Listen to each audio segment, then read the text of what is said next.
हमारे चैनल को सब्सक्राइब करें और वीडियो सबसे पहले अपने मोबाइल पर पाने के लिए बेल आइकन को दबाएं।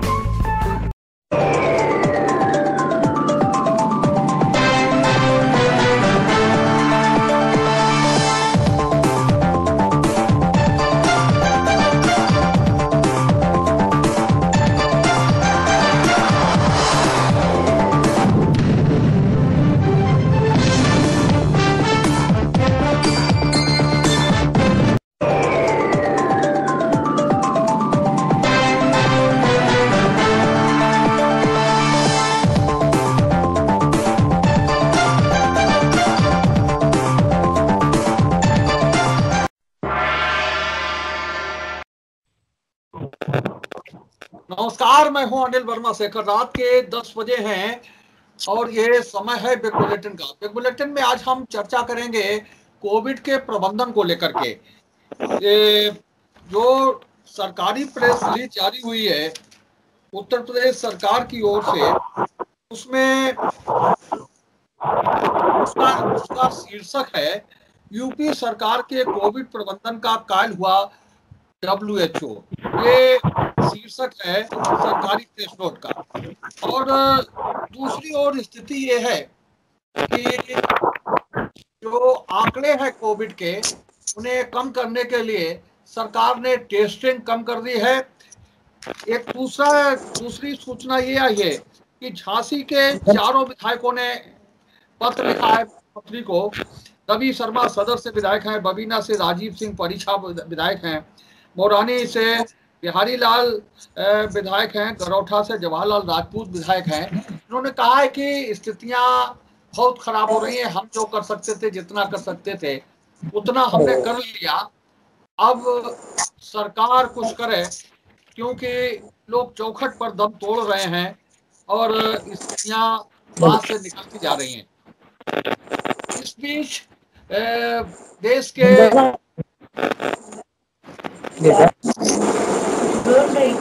12 प्रमुख विपक्षी दलों ने प्रधानमंत्री को चिट्ठी लिखी है और चिट्ठी लिख करके ये मांग की है मुख्य रूप से कि जो भी आर्थिक स्रोत हैं उनका सारे का जो पैसा है उसे वैक्सीन खरीदने में, ऑक्सीजन सिलेंडर खरीदने में, तमाम जो अन्य चिकित्सीय उपकरण हैं उन्हें खरीदने में उसका इस्तेमाल किया जाए।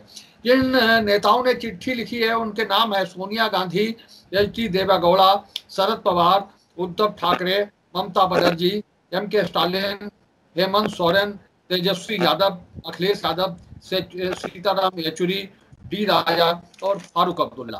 जो मुख्य चीजें इस पत्र में उठाई गई हैं वो ये है कि एक तो जो कृषि कानून है उन्हें रद्द किया जाए, जो सेंट्रल विस्टा प्रोजेक्ट है उसे स्थगित किया जाए और उसका जितना भी बजट है उसे कोविड के प्रबंधन में लगाया जाए। जो भी एम्स अधूरे पड़े हैं या ऑक्सीजन प्लांट लगे हैं उनमें उसे लगाया जाए। ये सारी चीजें इस पत्र में मुख्य रूप से उठाई गई हैं। और जो अन्य मांगे की गई हैं इस पत्र में, वो उसमें कहा गया है कि सभी बेरोजगारों को 6,000 रुपये महीने दिया जाए। वैक्सीन उत्पादन के लिए अनिवार्य लाइसेंसिंग की जो नीति है उसे खत्म किया जाए और बाजार में जो बजट में 35,000 करोड़ रुपए की व्यवस्था की गई थी कोविड प्रबंधन के लिए, उसे तुरंत अवमुक्त किया जाए। वैक्सीन के पेटेंट को रद्द करते हुए इसके निर्माण के लिए लाइसेंस जारी किए जाने चाहिए। कृषि कानूनों को रद्द करने की बात कही गई है और मुख्य रूप से जो PM केयर्स फंड है उसकी सारी धनराशि का इस्तेमाल टीके, ऑक्सीजन और जरूरी चिकित्सा उपकरण की खरीद में करने की मांग मुख्य रूप से उठाई गई है। बेरोजगारों को हर महीने 6,000 रुपए दिए जाने की मांग की गई है। तो ये आज का मुख्य डेवलपमेंट है कि जो 12 विपक्षी दल हैं उन्होंने प्रधानमंत्री को पत्र लिखा है और पूरी ताकत से कोविड की लड़ाई लड़ने के लिए मांग की है, तमाम से सुझाव दिए हैं और खासतौर से जो कृषि कानून है उन्हें रद्द करने की भी मांग इस पत्र में की गई है ताकि अन्नदाता महामारी से बच सके और भारतीय नागरिकों को खिलाने के लिए अधिक से अधिक अन्न उत्पन्न कर सके। स्टैंडर्ड टुगेदर इंडिया, यानी कि समय आलोचना करने का समय नहीं है, ये समय साथ साथ खड़े होने का समय है। ये भाव इस पत्र में व्यक्त किए गए हैं। और जो भी स्थितियां हैं वो पूरी तरह से अपने आप में कई तरीके की चीज सूचनाएं आ रही हैं। हमने झांसी की सूचना आपको दी है। इसके अलावा जो आंकड़े कम करने के लिए टेस्टिंग कम की गई है, उसको लेकर के हाई कोर्ट ने भी चिंता व्यक्त की है। 13 मई तक लोक शिकायत प्रकोष्ठ प्रत्येक जिले में बनाने की बात कही है। ये सारी चीजें हैं। इस बीच जो 11 मई को प्रेस रिलीज जारी हुई है उत्तर प्रदेश सरकार की, उसमें ये कहा गया है कि यूपी उसका शीर्षक है यूपी सरकार कोविड प्रबंधन का, यूपी सरकार के कोविड प्रबंधन का कायल हुआ WHO। तो ये सारी चीजें हैं जिस पर आज हम चर्चा करेंगे आज की इस डिबेट में। आज भारतीय जनता पार्टी का पक्ष रखेंगे विकास पांडे, पार्टी के नगर अध्यक्ष हैं। समाजवादी पार्टी से राधे श्याम हैं, और इसी तरह से कांग्रेस से विवेक नारायण मिश्रा जी हैं, प्रदेश कांग्रेस कमेटी के सदस्य हैं। खालिद उस्मानी हैं, पार्टी के अल्पसंख्यक प्रकोष्ठ के अध्यक्ष हैं। और गौतम कौशिक ये आम आदमी पार्टी के अध्यक्ष हैं, आम आदमी पार्टी के मीडिया कमेटी हैं। तो ये बड़ा पैनल जुड़ा है। विवेक नारायण मिश्रा जी, हमने स्थितियों का वर्णन किया, विपक्षी नेताओं ने जो पत्र लिखा है उसकी जो पॉइंट है 9 पॉइंट है, उनका हमने संक्षेप में जिक्र किया। तो जो स्थितियां हैं, और खासतौर से झांसी के चारों विधायकों ने चिट्ठी लिख दी है, रोज पत्र लिख रहे हैं जो भारतीय जनता पार्टी के जनप्रतिनिधि हैं। तभी हमने आपको ब्रजेश पाठक ने पत्र लिखा था, उसकी बात कही थी। कल हम लोगों ने संतोष गंगवार की चिट्ठी की चर्चा की थी। अभी शैलेंद्र सिंह राठौर की पोस्ट की चर्चा की थी। शैलेंद्र सिंह राठौर के पिता बीमार रहे और उन्हें एक ऑक्सीजन सिलेंडर लेने के लिए भटकना पड़ा, और आखिर में उन्हें मजबूरी होकर के पोस्ट डालनी पड़ी फेसबुक पर। ये तमाम सी स्थितियां हैं। तो ये जो पत्र लिखा है आपको, आप विपक्षी दलों ने, विवेक जी, इससे कुछ असर पड़ने वाला है, क्योंकि अभी तक की जो स्थिति है उसमें विपक्ष के सुझावों को सरकार और खासतौर से प्रधानमंत्री पूरी तरह से नकारते रहे हैं। क्या आपको लगता है कि इस खराब समय में, ये जो संकट का समय है और चारों तरफ से जो निराशा की स्थिति बनती जा रही है, उसमें विपक्ष के सुझावों को सरकार मानेगी, सुनेगी, या उन पर अमल करने की बात करेगी? विपक्षी दलों के नेताओं को वार्ता के लिए बुलाएगी, बात करेगी उनसे? इस तरह की कोई संभावनाएं क्या नजर आ रही हैं इस पत्र के बाद में? देखिए वर्मा जी, जो एक तो आज आपने जो विषय रखा है वो विषय ही सारी हकीकत बयां कर रहा है, और पूरा देश इसको जान रहा है। पूरा देश इसको लेके उत्तेजित नहीं है, बल्कि सत्तारूढ़ दल के विधायक, मंत्री, सांसद, जैसा आप खुद ही बता रहे हैं, ये खुद उत्तेजित है और कह रहे हैं क्षेत्र में हम कहाँ छुपे, कहाँ हम जवाब दें। तो ये सारी चीजें अपने आप में खुद स्पष्ट हो रही हैं। लेकिन के बाद में भी थोड़ा सा ये दिलचस्प होगा कि हमारे भाजपा के प्रवक्ता क्या इसमें करते हैं। इसमें जो स्थिति है, ये सबसे बड़ी कमी ये है कि आज सरकार के सामने प्राथमिकता स्पष्ट नहीं है। सेंट्रल विपक्ष की बात करें, अभी तक प्रधानमंत्री जी ने विपक्षी दलों की न बैठक बुलाई, न ही देश में जो महामारी के विशेषज्ञ लोग हैं उनकी बनाई। डायरेक्टर ने कहा था कि सरकार को एक टास्क फोर्स बनानी चाहिए इस क्षेत्र ये समस्या नहीं है जिसको एक या दो लोग मिलकर निपटा सकें। तो लेकिन सरकार ने उस पर कोई अमल नहीं किया। और जो आप बात कह रहे हैं कि जो विपक्ष ने पत्र लिखा है, ये पत्र जो आपने लिखा है 9 सूत्री 9 इसमें पॉइंट उठाए गए हैं, ये वास्तव में देश के हित में है, आम जनता के हित में है, और देश इस समय इनको देश की जरूरत है। लेकिन प्रधानमंत्री जी के पिछले रवैये को देखते हुए और इतना सब होने के बाद भी अभी तक उन्होंने कोई पहल नहीं करी है, ये निसंदेह बड़ा दुर्भाग्यपूर्ण है। ये आज राष्ट्रीय आपदा से देश गुजर रहा है, लेकिन के बाद कोई न होना वास्तव में देश के लिए बहुत ही निराशाजनक है। और ये हमारे मंत्री जी वो प्रधानमंत्री हैं जिन्हें इन बातों में बड़ा मैं भी प्रशंसा करता हूँ कि बड़े प्रॉम्प्ट हैं। अगर बॉलीवुड में किसी हीरोइन की उंगली दुखती है या किसी क्रिकेटर का जरा सा कुछ होता है तो 5 मिनट में उनका ट्वीट आ जाता है। लेकिन विपक्ष का ये पत्र होने के बाद अभी तक उन्होंने कोई रिस्पांस नहीं किया। ये बेहद निराश करने वाला है। और जिस तरीके से देश में पूरे माहौल चल रहा है, आम जनता जिस तरह रो रही है, जिस तरह से लोगों की जानें जा रही हैं, उससे तो ये लगता है कि ये सरकार हम दो हमारे दो वाली है। हम दो हमारे दो बाकी को मरने दो, ये उस लाइन पे सरकार चल रही है। और सरकार अगर वास्तव में सबका साथ और सबके विकास वाली बात है तो विपक्ष के पत्र को संज्ञान दे और और जिन पैसा खर्च हो रहा है सारा का सारा पैसा कोविड में खर्चा होना चाहिए। आप दिल्ली में संपूर्ण लॉकडाउन या बात करते हैं, लेकिन भारत सरकार 180 गाड़ियां वहां पे चला रही है सेंट्रल विस्टा के लिए। 46,000 मजदूर काम कर रहे हैं दिन रात। और उन मजदूरों को 600 रुपए दिहाड़ी मिल रही है। लेकिन उत्तर प्रदेश सरकार ने जिन एमबीबीएस के फाइनल ईयर के डॉक्टरों को कोविड में लगाने का निर्णय किया है उनकी दिहाड़ी 300 रुपए तय करी है। आप देखिए पहले सरकार की प्राथमिकता कि मजदूर जो सेंट्रल विस्टा में लगे हैं उनको 600 रुपए रोज और जो डॉक्टर जो लगेगा उसको 300 रुपए रोज। तो इन सब बातों से मालूम होता है कि सरकार की प्राथमिकताएं क्या है। लेकिन फिर भी हम ये उम्मीद करते हैं प्रधानमंत्री से तो विपक्ष के पत्र को ध्यान में रख के विपक्षियों की बैठक बुलाएं, देश के विशेषज्ञों की जिन्होंने इसके पहले भी चेचक में और तमाम महामारियों में अपनी कुशलता साबित कर चुके हैं, उन सारे लोगों को इकट्ठा करके और इस राष्ट्रीय आपदा में अपने अहम का विषय न बनाएं, अपनी ब्रांडिंग का विषय न बनाएं कि केवल मैं।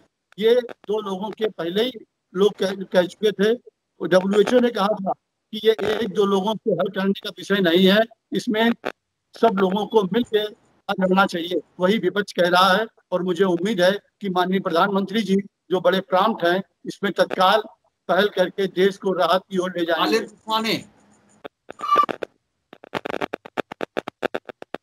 खालिद बोलिए। खालिद,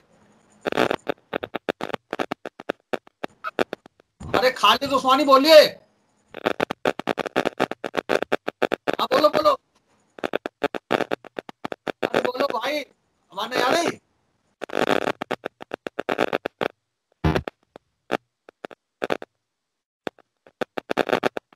बोलो भाई खालिद उस्मानी। कितने लगत बोलन में यार, लगत बोलन में यार।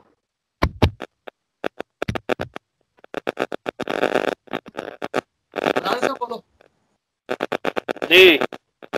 हमने कहा ये जो शीर्षक आपने आज रखा है एक तो छावासी है कि WHO कायल हुआ यूपी सरकार का, उनके तरीके का, जिस तरीके से उन्होंने आंकड़े कम कर दिए, मरीज कम हो गए, कोरोना भाग गया। और दूसरी तरफ इलाहाबाद हाई कोर्ट में सरकार के गृह सचिव ने स्वयं स्वीकार किया है कि हमने वास्तव में टेस्टिंग कम की है, टेस्टिंग संख्या घटाई है, इसलिए आंकड़े कम आ रहे हैं। और सरकार ने फटकारा, उनको हाई कोर्ट ने फटकारा है और हाई कोर्ट ने ये कहा कि ये आंकड़ों की बाजीगरी का समय नहीं है, ये एक तरह से जालसाजी है जनता के साथ और जो नहीं करनी चाहिए। हम यही नहीं सोच पा रहे हैं, जब भी हम कोविड के मामले में भारतीय जनता पार्टी से सवाल करते हैं, कोई भी विपक्ष का व्यक्ति बोलता है तो जनता के सम्मुख लोगों को ये प्रदर्शित करने के लिए ये राष्ट्रीय आपदा है, महामारी है, इसमें राजनीति नहीं करनी चाहिए, इसमें सबको लड़ना चाहिए, जनता की फिक्र करनी चाहिए। ऐसी बातें बता के भाजपा के लोग ऐसा प्रदर्शित करते हैं कि बाकी दल सिर्फ राजनीति और सत्ता के लिए काम कर रहे हैं, सिर्फ भाजपा जनता की परवाह कर रही है। अच्छा, हम इस मामले में आपके साथ कैसे खड़े हो जाएं कि आप आंकड़े कम करने के लिए टेस्टिंग घटा रहे हैं, आप आंकड़ों की बाजीगरी पर जनता को मौत के मुंह में छोड़ रहे हैं। आपको भले ही ना दिख रहा हो, लेकिन जनता देख रही है, बुद्धिजीवी वर्ग देख रहा है, पत्रकार देख रहे हैं किस तरह से देश में मौत का जंगा नाच हो रहा है। आपके विधायक, सांसद पत्र लिख रहे हैं, मंत्री पत्र लिख रहे हैं, दिन को डेली सोशल मीडिया पे अपना दर्द बयां कर रहे हैं, मीडिया के सम्मुख बोल रहे हैं। भाजपा के तमाम लीडर ऐसे हैं जो ट्विटर फेसबुक पर लिख रहे हैं कि हमारा फला परिजन बीमार है, सिलेंडर की आवश्यकता है, हमको दिया जाए, नहीं मिल पा रहा है। तो क्या क्या आप लोग छुपाएंगे? सबसे पहले आपने छुपाया कि आत्महत्या करने वाले किसानों की संख्या नहीं बताएंगे। आप प्रधानमंत्री बनने के बाद आप काले धन की जितना जमा है उसकी सूची नहीं देंगे। आप पीएम केयर फंड में जमा पैसे का हिसाब नहीं देंगे। आप पुलवामा अटैक में जमा हुआ केयर फंड का आप पैसे का हिसाब नहीं देंगे। आप जो है कोरोना के आंकड़ों को कम करने के लिए टेस्टिंग कम कर देंगे। तो आप बहुत सारी चीजें आप पाना चाहते हैं, तो ये तो साफ नहीं हो पाएगा। हम निश्चित तौर पर बड़े बेबस हैं और जो पीड़ादायक तस्वीरें निकल के सामने आ रही, आज तक की डिबेट में हमारे साथी जो बैठे हैं पैनल में, बहुत लंबे समय से हम लोग एक दूसरे के साथ बैठ रहे हैं, लेकिन शायद है कि ये भाषा और ये लाइनें हमारे मुंह से आज तक की। हम सिर्फ 2 लाइनें कहना चाहते हैं कि अगर कुछ बचता नहीं है तो उतर क्यों नहीं जाते, कुर्सी है साहब तुम्हारा जनाजा सही। इसलिए सरकार को ये तय करना चाहिए। सरकार निश्चित तौर पर जब ये कहती है खुलेआम कि आप 60 वर्ष रहे, हम 6 वर्ष हैं, तो निश्चित तौर पर 60 वर्षों का तजुर्बा ज्यादा होगा। 60 वर्षों में उन्होंने कई महामारी देखी होगी, ऐसी कई महामारियों से मुकाबला किया होगा, तो उनमें अनुभव वाले लोग होंगे। उनसे अरे भाई विपक्षी ही तो हैं, पाकिस्तानी थोड़ी हैं, ना अफगानिस्तानी है, ना देशद्रोही है। आपका राजनीतिक विरोध उनसे हो सकता है, लेकिन भारत के ही लोगों ने उनको चुन के लोकसभा में पहुंचाया है। वो लोकसभा के पार्लियामेंट मेंबर हैं और भारत के ही लोगों में के लिए वो राजनीति कर रहे हैं। भारत के ही लोगों ने कभी वोट देके उनको प्राइम मिनिस्टर बनाया था, हो सकता है भविष्य में फिर बनाए। तो इसलिए कहीं न कहीं मेरा विचार जहां तक है, आंकड़ों की बातचीत सरकार को ये उस्मानी बोलो, और सरकार निश्चित तौर पर हेलो, हाँ बोलो, जल्दी बोलो, बोलो जल्दी बोलो। हेलो, आवाज आ रही है सब? हाँ बोलिए जल्दी से। हेलो, हेलो, बोलिए भैया, बोलिए। हेलो, जी जी, आवाज आ रही है सब? हाँ नहीं, बोलिए भाई। आज के विषय में जो उत्तर प्रदेश सरकार और भारत सरकार ये आंकड़े छुपा रही है, इससे ऐसा है कि इन्होंने हिंदुस्तान को अपने हाल पे आत्मनिर्भर पर छोड़ दिया है। अरे ये तानाशाही का समय नहीं है, ये पूरे देश की लड़ाई है। पूरे देश में महामारी फैली है, हम सबको मिलके ये लड़ाई लड़नी है। लेकिन एक तानाशाह रवैया अपना के ये भारत सरकार अपने तानाशाह पे अड़ी हुई है कि हम विपक्षी की कोई सलाह नहीं माने। कब तक आप इस देश के जनता को मौत के मुंह में धाप टेस्टिंग घटा रहे हैं? एक तरफ तो आप टेस्टिंग घटा के ये कह रहे हैं कि हमारे पास, आपका गृह सचिव शपथ पत्र दे रहा हाई कोर्ट में कि हमारे पास पर्याप्त दवा, उस पर हाई कोर्ट आपको फटकार लगा रहा है। दूसरी तरफ आप विपक्षी जब आपको लेटर लिख रहे हैं उस पर कोई अमल नहीं कर रहे हैं, तो आप क्या चाहते हैं? इस देश की जनता को बिल्कुल मार देना चाहते हैं। एक नारा दिया था आपने, हर हर मोदी घर घर मोदी, लेकिन उस नारे से तो ये सिद्ध हुआ कि हर हर मोदी घर घर लाश, कर दिया सबका सत्यानाश। इससे तो ये जाहिर हो रहा है कि आपने सत्यानाश कर दिया पूरे देश का। आप चाहते क्या है? पूरे देश को मार देना चाहते हैं? अरे ये हमारी सबकी लड़ाई है, हमें सबको मिलके इस लड़ाई के खिलाफ लड़ना है, इस बीमारी के खिलाफ लड़ना है। लेकिन आप अपना रवैया, तानाशाही वाला रवैया घटाइए। आपके विधायक, आपके मंत्री, आपके नेता रोज सोशल मीडिया पे आपको लेटर लिख रहे हैं, सोशल मीडिया के माध्यम से बता रहे हैं कि हमारे यहाँ ऑक्सीजन से हमारा पिताजी को ऑक्सीजन नहीं मिल पा रही, हमारी वाइफ को ऑक्सीजन नहीं मिल पा रही, हमारे भाई को ऑक्सीजन नहीं पा रही। आखिर चाहते क्या आप हैं? आप चाहते, आपने 70 साल राज किया, कांग्रेस ने आप कहते हैं 70 साल आपने राज किया, 70 साल में कई बीमारी ऐसी आई जो कांग्रेस ने पूरी दमदारी से उस बीमारी के खिलाफ लड़ाई लड़ी, चाहे वो पोलियो के खिलाफ हो, चाहे प्लेग के खिलाफ हो, चाहे हैजे के खिलाफ हो। कांग्रेस ने कभी भी जनता को नहीं छोड़ा, जनता के आप पे नहीं छोड़ा, लेकिन आपने तो जनता को मुंह के बहाने पे छोड़ दिया। लेकिन इससे ये काम चलने वाला नहीं। अरे ठीक है, हम जूनियर हैं, हम कुछ कम जानते हैं, तो हम अपने सीनियरों से सीखें। तो आप सीखिए हमसे, आइए हमारे पास, बैठिए हमारे नेताओं के पास, बताएंगे कि देश कैसे चलाया जाता है, जनता की सेवा कैसे करी जाती है, संघर्ष कैसे किया जाता है।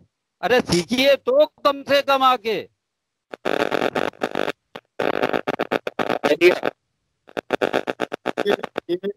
आप लोग बाजीगरी करना तो भाजपा का पुराना सगल रहा है। बोलिए बाजीगरी करना मुझे लग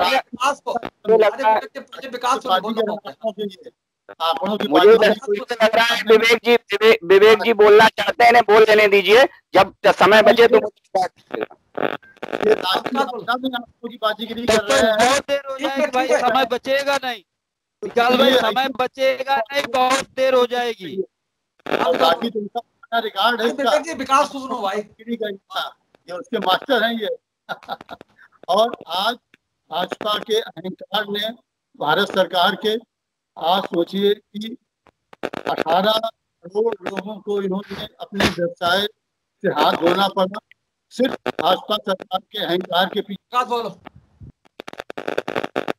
बड़े पूर्वक अपने सभी साथियों को सुना, और मैं अपनी बात प्रारंभ करूं उससे पहले मैं ये कहूंगा, विषय बड़ा रोचक है, निश्चित तौर पर विषय बड़ा रोचक है।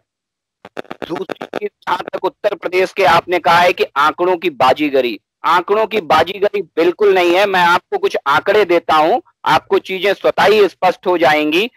तमिलनाडु में 1,56,000 टेस्ट होते हैं और 30,355 केस निकले, परसों का आंकड़ा है। महाराष्ट्र में 2,94,000 टेस्ट होते हैं, 48,400 केस निकलते हैं। 2,50,000 टेस्ट होते हैं, 46,785 केस निकलते हैं। उत्तर प्रदेश में कल 2,33,000 टेस्ट हुए, जिसमें 20,461 केस निकले, और आज 2,50,000 लगभग टेस्ट हुए, जिसमें 18,125 केस निकले। आंकड़ों की बाजी बिल्कुल नहीं है, ये आपको स्पष्ट समझ में आ गया होगा। मैंने सारे ही राज्यों का लगभग मोटा मोटा आंकड़ा आपको दे दिया है।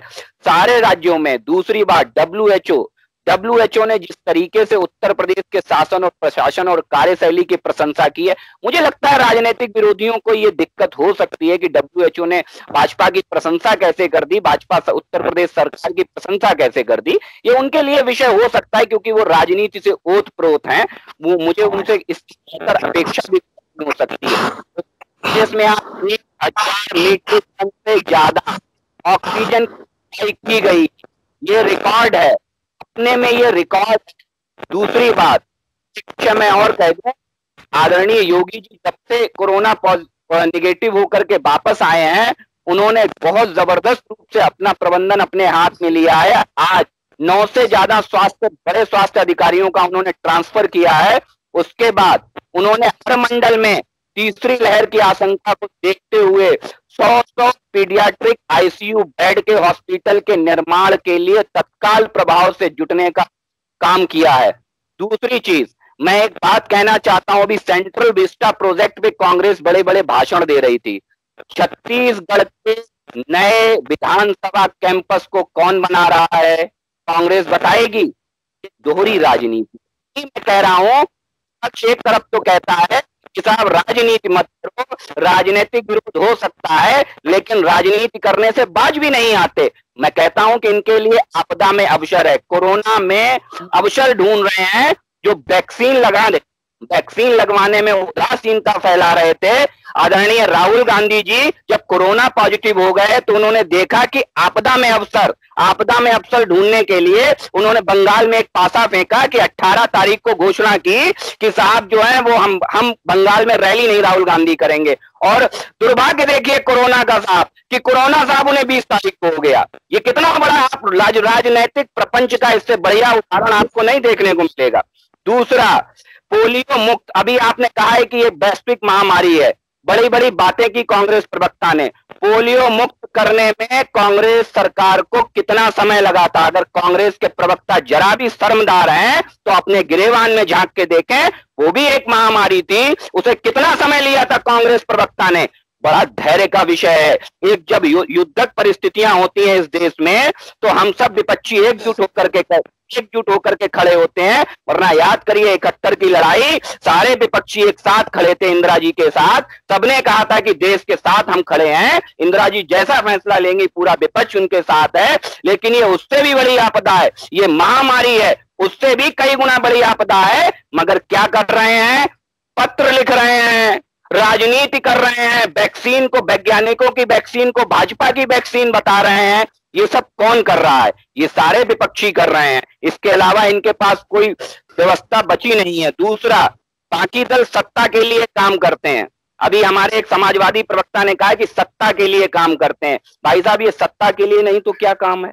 बुलंदशहर के दंगों को आपने कितने दिनों में, एक सिटी के दंगों को कंट्रोल करने में समाजवादी पार्टी को कितने दिन लगे थे? ये तो एक वैश्विक महामारी है, आप इसे निगेटिव ले रहे हो। ये आपने खुद ही प्रूव कर दिया कि हमारे लिए कोरोना अवसर है 2022 की सत्ता का। जनता के हित एक किनारे रख दिए हैं आपने। आप कोई बात नहीं, सत्ता आए जाएगी, हम कतई इस बात की परवाह नहीं करते हैं। लेकिन आप सबके चेहरे इस देश के सामने उजागर होने चाहिए कि आपके लिए कोरोना में बातें तो बड़ी बड़ी करते हैं कि साहब कि हम चाहते हैं कि सरकार के साथ हो, ये हो, लेकिन काम कोई भी आपने ऐसा नहीं किया जिससे जनता का भला हो। आप विपक्ष में रह के भी केवल सत्ता की रोटियां सेकना चाहते हैं, सत्ता में बने रहने की जुगाड़ तंत्र अपना रहे हैं। इसीलिए अखिलेश यादव भी कहते हैं कि हम वैक्सीन नहीं लगवाएंगे, ये भाजपा की वैक्सीन है। दूसरा, जब मेरी बात पूरी बताने दीजिए। दूसरा, आपने मुझसे एक बात कही, बात करिए, पहली डिबेट लीजिए। आप नहीं सुनना चाहते, कांग्रेस की आदत है कि वो सुनना नहीं चाहती। सेंट्रल प्रोजेक्ट, झूठ को सुनना भी एक बड़ा पाप है। झूठ को सुनना बड़ा पाप है। झूठ सुनना बड़ा पाप है। झूठ बोलना ही पाप नहीं, झूठ सुनना भी पाप है। सुनना भी पाप है। झूठ सुनना भी पाप है। आप झूठे आंकड़े मत बताइए, झूठे आंकड़े मत बताइए। आप अपने स्तर, झूठे आंकड़े मत बताइए। आप क्या बता रहे हैं? आपके सचिव ने ये बात शपथ पत्र हाईकोर्ट में दिया कि हमारे पास पर्याप्त दवाई नहीं है। आप कह रहे हैं कि हम टेस्टिंग कर रहे हैं, आंकड़े नहीं छुपा। आपके गृह सचिव ने हाईकोर्ट में शपथ पत्र दिया। कह दीजिए कि आपके सचिव ने जो है झूठा शपथ पत्र दीजिए। बता दीजिए शपथ पत्र जो है वो झूठा दिया गृह सचिव ने, बताइए। आप झूठे आंकड़े बता रहे हैं। झूठ सुनना भी एक बहुत बड़ा पाप है। आपने बाजीगरी करी, आपने राष्ट्रीय आयोग के चेयरमैन को सिर्फ इसलिए हटाया था मोदी सरकार ने, बेरोजगारी के आंकड़े बगैर मोदी सरकार को उठाया, उन्होंने रिलीज कर दिए थे। आप आंकड़ों की सरकार है, आप केवल एब्सोल्यूट फिगर देते हैं। आप टीके हमने बहुत लगाए, अरे ज्यादा आबादी है, ज्यादा टीके लगेंगे, ये नहीं बताते हैं। ज्यादा मौतें भी हमारे यहाँ हुई हैं, ये नहीं बताएंगे आप अपने यहाँ। नहीं, हम तो सिर्फ एक चीज ये पूछना चाहेंगे कि जो बात आपने आई है कि सत्ता के लिए सिर्फ काम करते हैं और चेहरे उजागर हो गए हैं, देश को कहां से कहां पे ला के खड़ा कर दिया। नहीं, चेहरे ज्यादा भी देश को कहीं खड्डे में गाड़ेंगे। आंकड़ों के बाजीगर हैं और राष्ट्रीय आपदा में भी कर रहे हैं। और बता दीजिएगा, लेकिन इंटरप्ट मत सुनिएगा। हमें सुनिएगा, लेकिन जब आपकी पूरी हो जाए तो स्वतः बोल दीजिएगा। अगर समय बचेगा तो मैं आपको जवाब दे दूंगा। एंकर महोदय इस बात का ध्यान रखेंगे। नहीं, ये जवाब देने के नहीं है, ये विपक्ष के बात पे जैसे आप हीरोइन के ट्वीट करते हैं, ये विपक्ष केवल कर सकता है। सवाल केवल सुनना नहीं जानता, विपक्ष केवल सवाल करना जानता है, न जवाब देना जानता है, न जवाब देना जानता है। अमल करने जवाब देना भी जानता है और सुनना भी जानता है। विपक्ष सब कुछ जानता है विकास भाई, बड़े भाई सब कुछ जानता है। पहली डिबेट बोल रहे हैं, मैं नहीं, आपकी पहली डिबेट थी, लेकिन आप आंकड़े दूसरी तरफ ले जा रहे थे। आपके विधायक आपके मंत्री लेकर लिख रहे हैं, उसको कहाँ तक आप छुपाएंगे? डिबेट की परंपरा समझिए, पहले परंपराएं न समझना देश की प्रवृत्ति है। ना डिबेट की समझेंगे, ना देश की परंपरा समझेंगे।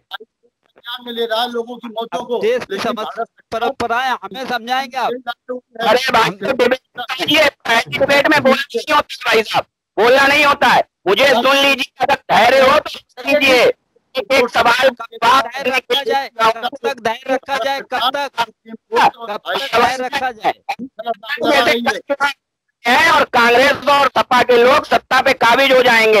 ऐसे भड़बड़ा रहे हैं कोरोना में कांग्रेस और सपा के लोग। नहीं, हमें सत्ता की भूख नहीं, हमें देश की भूख है। हमें देश से प्यार है, सत्ता से प्यार नहीं। हमें देश से मोहब्बत है, लालू यादव देश से मोहब्बत है। हमने देश को खून दे के सींचा है, इस देश को पाला है, देश को खून दे के पाला है। जो खून दे के पालता है उसको देश का दुख होता है। बड़े भाई, देश को हमारा हमने बलिदान दिया है देश के लिए, हमने बलिदान दिया है देश के लिए। दर्द हमें होगा देश का, आपको दर्द नहीं होगा। कांग्रेस है जिसने बलिदान दिया है। आप बोलो ना, रुक जाओ मिश्रा। हमने कहा अरे रुक जाइए भैया, अगर आप लोगों की बात हो गई हो तो रुक जाइए। हमने कहा हम सिर्फ इतना कहना चाहें, धैर्य पूर्वक सुन लिया। अब हमारे दो जवाब छोड़े गए हैं कि अगर चेहरे उजागर हुए हैं तो चेहरा ये भी तो उजागर हुआ है कि प्रमुख सचिव गृह कह रहा है कि हमने टेस्टिंग घटाई है, शपथ पत्र दे रहा है, और आप मान नहीं रहे हैं। तो कहीं ना कहीं अरे भैया, आज की बात कुछ अपडेट रहा करो विकास जी। अरे क्या सुनो ना, अपडेट आप दे दीजिए, कोई बात नहीं। आप हमारे साथी हैं, अगर आप अपडेट दे देंगे तो कोई उसमें गुनाह नहीं हो जाएगा। आज ये अपडेट है, आदेश जो हाईकोर्ट ने किया उसके पैरा संख्या 2 में ये बात स्पष्ट की है। मैं आदेश बता रहा हूँ, पैरा संख्या 2 में ये स्पष्ट किया है। आदित्य उस्मानी जी, आप सुन लिया करिए। हमारे वो विकास भाई, आज हाई कोर्ट में प्रमुख सचिव गृह ने शपथ पत्र दिया है, स्वीकारा है। जब हाई कोर्ट ने फटकार लगाई तब एक PIL पे, और उन्होंने ये स्वीकार किया कि हाँ हमने घटाई है टेस्टिंग। नमस्कार, मैं हूं अनिल वर्मा शेखर। उम्मीद है आपको हमारा ये एपिसोड पसंद आया होगा। आप इसे लाइक करिए, अपने दोस्तों के साथ शेयर करिए और हमारे चैनल को सब्सक्राइब करिए। यही आपसे निवेदन है। धन्यवाद।